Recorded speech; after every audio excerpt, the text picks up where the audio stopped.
Human wave হলো এমন একটি যুদ্ধ কৌশল যেখানে সংখ্যায় অনেক বেশি পদাতিক সৈন্য সরাসরি পাঠানো হয় প্রতিপক্ষের দিকে। প্রতিপক্ষ সাধারণত আগে থেকেই সুসজ্জিত হয়ে থাকে। তাদের কামান, মেশিনগান বা দূরপাল্লার অস্ত্র সহজেই অগ্রসরমান সৈন্যদের ধ্বংস করে দিতে পারে।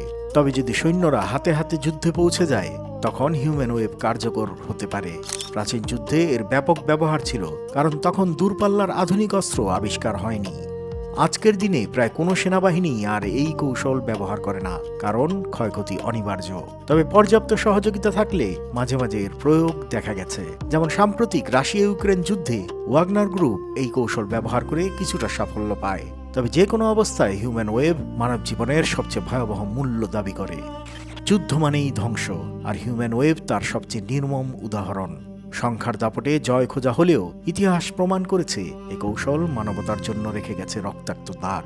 এভাবেই আমরা খুঁজে ফিরি ইতিহাসের অজানা অধ্যায়। যদি ভিডিওটি ভালো লেগে থাকে, লাইক, শেয়ার আর কমেন্ট করতে ভুলবেন না। আর অবশ্যই সাবস্ক্রাইব করুন মেঘনা বার্তা, দেশ ও দশের কথা বলে।